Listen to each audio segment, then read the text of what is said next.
Hey guys, it's me, Pokemon. I've been thinking about Cable, who's going to be coming in Blitz. For those of you that don't know, he's actually going to be coming soon into Blitz from what I understand. There's going to be 2 Blitz for him.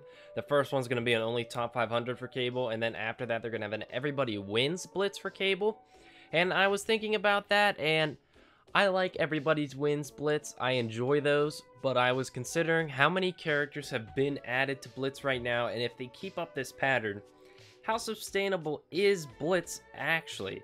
So I compiled a list today to kind of look at all the characters that are in Blitz, characters that are going to be coming to Blitz soon, and then I've looked at some characters that are not in Blitz right now, but would likely only become Blitz farmable eventually.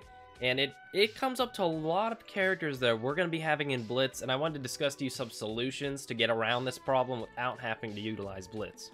Now, first off, before I get into this, premium orbs don't count as farming. I know, like, Rocket Raccoon or Black Widow are available in premium orbs. At least I think I'm pretty sure they're available in premium orbs.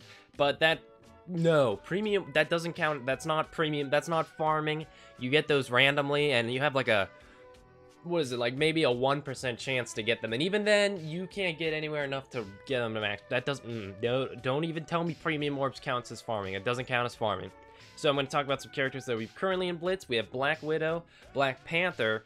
Rocket Raccoon does have a Blitz. Technically, he has an event, but that came out a while ago, and they haven't told us when it's coming back. So as of now, he's only Blitz farmable. Doctor Strange and Vision, plus we have Cable coming soon. So we've had 4 characters added to Blitz since this game launched. 5 if you count Black Widow, who wasn't originally a Blitz character. If you look through some of the data mining characters that we do know or have Blitz planned for them are Loki, Groot, Venom, and Mordo. Now, is that the only way we don't know because we don't, like, know Mystic campaigns, for example? It's not too unreasonable to believe that Doctor Strange or Mordo could be farmable in there. So we don't know what the rewards are throughout that campaign. So even though Mordo might have a Blitz, that might not be the only way to get him. But looking at Fox Next Games patterns, I wouldn't be surprised if Loki, Groot, and Venom are only farmable through Blitz. Now, some of the characters I'm concerned about, we have Deadpool and Thanos. Thanos, he had his event. How do we get Thanos now? They're going to say he'd bring back his raids eventually, probably with Bluetooth release of Infinity Wars, and that's fine, but what about in between? If they keep on doing this every month where they add the new raids, and I really do enjoy this. I enjoy getting new raids every month and a new event every month, but if they keep doing this, you're going to have a huge backlog of events, and how do you, when it, say, a year from now, and we have, like, maybe 14 characters that are only available in events, how do you rotate in those events? How do you make all those characters farmable? Even if you rotate them out back to back, I mean, there's a massive amount of backlog right there. I don't know how you switch out that many characters, and that's the problem I'm going to talk about later with Blitz. Also, we have Wolverine. He is daily check-in now, but who knows how long he's going to be daily check-in for. Eventually, they could switch him out, and once they do that, the only way you're going to be able to get him is from Blitz. So if you're looking at the math here, don't worry, I did a little math for you. We have roughly 4 new characters only available in Blitz come out within 2 months of release. So right now we have 6 characters that get rotated in and throughout Blitz, and already that's pretty slow to farm those characters, even in Everybody Wins scenarios, which not all of them are. Black Widow, to my knowledge, has not had an Everybody Wins bracket yet. And then top of that, they get switched out with characters who are farmable. Like we have Captain America, Iron Fist gets switched in there, so that makes it even less often that we're getting characters like Black Panther or Black Widow, like the characters we actually can't farm. So it makes it really hard to farm out these characters, because at best, if you're not placing top 500, of course, you're probably getting like 10 to 20 shards, 5 at the least. And to unlock the lowest level characters like Vision, you'd need to do 9 Blitz, and being rotated out with 6 at the least amount of Blitz, you'd be waiting like 18 days or so in between Blitz, if not more than that. Not to mention you have the premium orb Blitz. I mean, there's all kind of things that could get in the way of this. And if we keep up this pattern, you'd be looking at 20 plus characters only available in Blitz a year from now. I mean, how do you even begin to rotate out that many Blitz? I mean, you'd be looking at 60 days at the least before you'd get back to the Blitz you won. And what would you do as a new player if you were to hop into the game and see 20 of these characters can only be gone through Blitz? I mean, Blitz just doesn't work in the long term for allowing people to continually farm characters or to even have a steady source of farming them. Because let's say a best case scenario, you place top, you get number 1, you're getting like 300 shards for the character. That's not even enough to max them out. Say you hopped into the game, you're a brand new player, you whaled out, you got ranked number 1, you'd have to wait 60 days to whale out again to get rank number 1 to get them to max star rank and stuff. I mean, it just, Blitz doesn't work in the long term. I just want to say right now, I personally have no problem with Blitz as a concept. I think it's a fine mode. I think it's interesting how you can sink a lot of time into it. You can use all your teams, dig deep into your roster. I enjoy it as a mode, but I don't enjoy it as a way to unlock characters. So what's the solution to this? Let's get some more campaigns in this game to farm characters. Why would they do this? Everybody wins. I mean, think about it.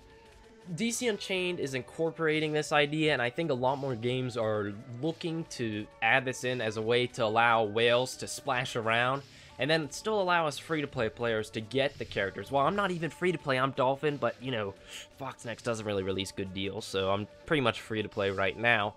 But let's say they add an Avengers campaign. Hypothetically, down the line, you can only use Avengers characters, so they're already making it relatively hard to get through it. You'd have to be dedicated to the game. You'd have to farm out certain characters to get in this mode. Boom, they could throw in a new chapter in that campaign. Vision and Black Panther can be farmable in there. And then throw some old character in if you want to, you know, throw like Hawkeye in or some random SHIELD agent.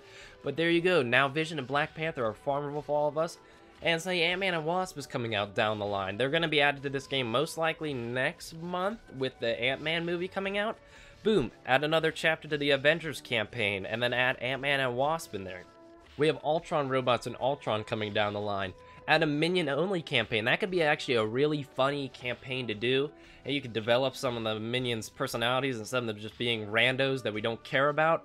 I think that'd be a really fun campaign to go through. It makes sense to have Ultron in there because he has clones of himself. He like has no meaning to himself, and I think that'd be a funny kind of reflection on the minions. And then of course we have the Mystic Arts campaign coming out, and we can only use magic characters, and we got Mordo and Doctor Strange, who will likely, hopefully, be farmable in there. And this goes on and on. You could do a mutant-style campaign where you could farm out Cable later on and Wolverine.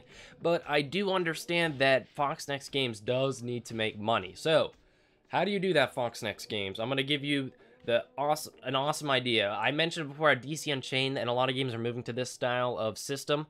Have the character only be available in Blitz or Premium Orbs for a month or two, and then wait, and then add them into campaigns after a month or so. That allows whales that want to be the best in the game, they'll get the character immediately, but then the rest of us free-to-play players, if we're willing to wait 2 months, which is, it's a long time to wait for a character, you definitely crack Dolphins if you had good deals. I mean, you guys could probably work on good deals, probably be a topic for another video, but you could probably crack a lot of players into trying to play Blitz, maybe spending a little bit of money if they knew they had to wait 2 months to get the character. Plus, this means you could throw out old Blitz you don't need anymore. You add Black Panther to campaign, you don't need Black Panther Blitz anymore. Boom, you have room for more Blitz. I think campaigns are also a lot of fun to play. I mean, think how cool it'd be if you're a new player and you hop into the game and you see like 10, 15 different campaigns to go through. I mean, doesn't that look interesting? And campaigns aren't even that hard for Foxnext to do. I mean, let's think about this logically here. What is there in a campaign mission? You have a pre-selected background, like they'll pick one of the stages for you to battle on, and then they have to pull out like 5 or 10 like random bad guys or heroes from their roster, plop them into the stage, pick a relative power level that's appropriate for that stage.